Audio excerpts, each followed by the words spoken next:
Most teenagers never see it coming and don't realize it's happening to them. That's why the number of teens involved in violent relationships is growing at an alarming rate. Good evening, I'm Tom Jules. And I'm Nicole Brady. Tonight, we are proud to bring you a special program called Date Violence to help raise awareness of this problem in New Mexico. And joining us tonight, the Executive Director of Safe Teen New Mexico, that would be Chris Schuler. Thanks, Tom. Over the next half hour, we're going to be meeting some of these teenagers who've been in abusive relationships. We'll see the struggles that they went through and also how they were finally able to get out. And then after the documentary, we'll come back out here live to St. Pius and talk with some teenagers, parents, and experts about abuse in relationships, about how to spot it and what to do about it. And we have a Facebook page. If you'd like to get involved, you can get on the Facebook page right now. It's at KOB.com. Now, date violence.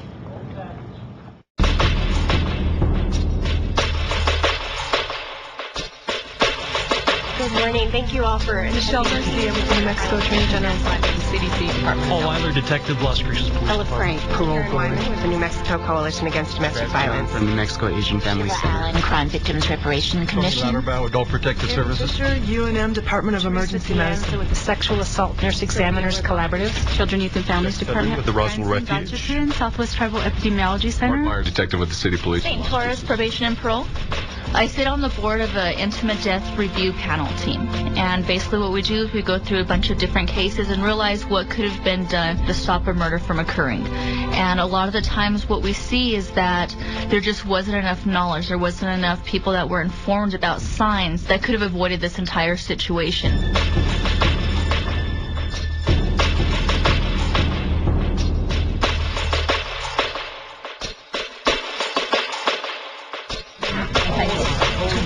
Good morning and welcome to this meeting of the Intimate Partner Violence Death Review Team. You've all received the case that we're going to be discussing this morning. It should be in front of you.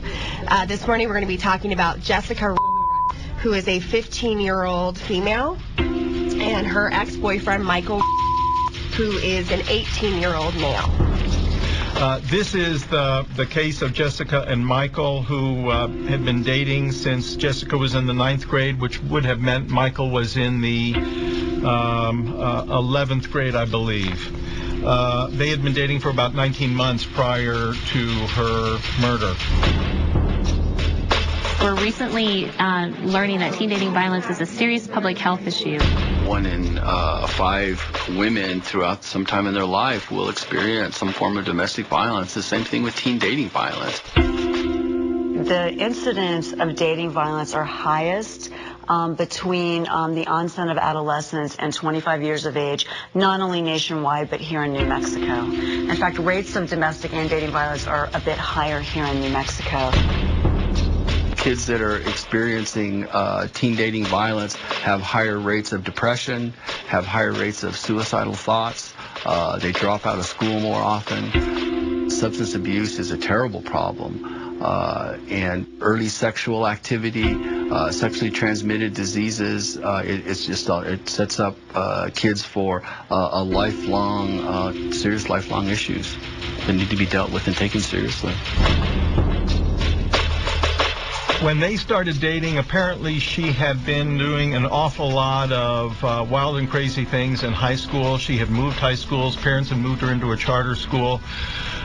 She had simmered down a good bit. She had become active in some of the school activities and the swim team. It's interesting to note that Michael said to Jessica's mom that I have to keep Jessica away from everybody. And when Jessica's mom asked about why that was, he said, because they all drink alcohol and I don't want her involved in that stuff again. I think the sad part here is the fact that this family had invited this young man into their house. They trusted him. They felt that he was very protective and helping in the situation, having no idea by watching this that he was actually controlling her rather than protecting her. It'll usually just start out as, you know, you should really change that skirt that you're wearing because it's too short. He was really controlling, and I don't know, he's very possessive of them, and he won't let them talk to any of their friends or anything. It doesn't always have to be like physical. It's just like it's verbal and mentally. Like they always do their little mind games, like going after like their weaknesses, like if they're tall, fat, too skinny, they just call them different names. Freshman year, my best friend was actually in an abusive relationship, and she didn't even realize what was going on. Well, at first, everything was like all happy-go-lucky, like a normal relationship, I suppose. And then he started texting me a lot more and like wondering where I was, but I didn't really think anything of it. I just kind of thought it was normal, you know?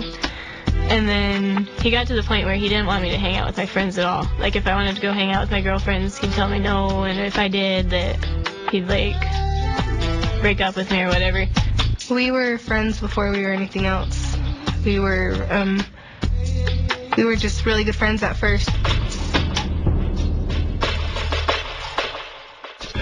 He was doing the kinds of things that a overly protective boyfriend was doing. Was controlling, in fact, who she was talking to and communicating with. It doesn't appear that the parents got that distinction. On the one hand, he was attentive. On the other hand, he was protective. On the other hand, he was controlling. Ironically, they saw him as a safety factor. So one of the things that I see in this is some really classic examples of power and control and building up over time, starting with, oh, I just want to spend time with you, you're so important to me, I want to protect you from these other influences, then becoming I can't live without you, and really escalating into higher and higher danger over time. And I think that escalation is part of what makes it hard for friends and family to see what's going on. One of the first things that happens is there's this giant power differential just with the differences in their ages also, and especially at that age. You know, neither one of them appeared to know what a healthy relationship was or what, you know, was involved in a healthy relationship. And signs of that would involve the fact that they were looking at each other's cell phone. You know, they had jealousy issues. He would just get like so jealous, even if she just waved to them in the hallway. Sometimes it would get so violent that he would just yell at her and be like, oh, I can't believe you're doing this to me. Why are you saying you love me when you really don't and you're talking to all these other people? For the other person, it becomes like they're normal, like, oh, they're just being really loving, they care about me, things like that. And they never see it. They think that, oh no, this can never happen to me. You're seeing all this affection and attention as being love instead of possession or obsession over you. And then I was talking to this guy one day, and he like pulled me aside, and he's like, don't talk to him, he wants to get with you or whatever. And I'm like, no, he doesn't. And I got mad, and I was like walking through the parking lot, and he like grabbed me and like threw me against his truck.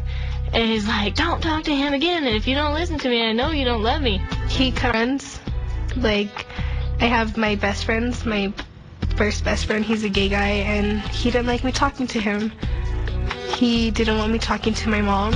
And at that point, I knew I really had a problem. But I still didn't break up with him for like another 3 months, I suppose. I guess I was scared that if I did break up with him, I wouldn't really have a life and no one would love me because my friends, I hadn't hung out with them in forever.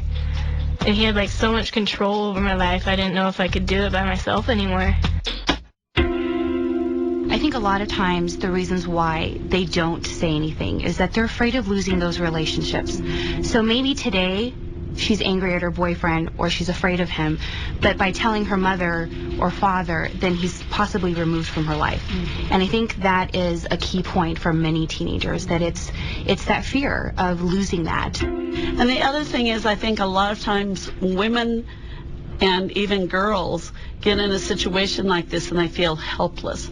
And they know that sometimes they're not going to be believed when they do say something. I'd like to go back to the cell phone issue for a minute. I don't think people understand how important that cell phone is to an adolescent child these days, and how much ability there is to control somebody through the cell phone, and not just by taking their cell phone. We talked about what a big deal it was for him to have actual control over her cell phone and monitor her texts. But it's also a way to control behavior. Young people are more vulnerable, I believe, than adults to something called technological abuse. And that's where technology becomes a weapon for dating violence. And that can happen through frequent overuse of texting or texting constantly. I have a friend right now who has a girlfriend, constantly texting him, calling him, and like just all that messaging, you know, trying to like wanting him, you know, for herself.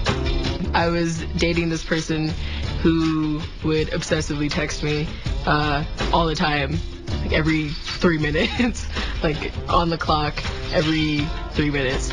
Just like, where are you? What are you doing now? Can we hang out? You want to go hang out right now, right now, right now? They would text me like every single hour or every single 30 minutes, and it was crazy and ridiculous because I was like, I'm in school right now and I can't be texting you while I'm in school, and you're in school too.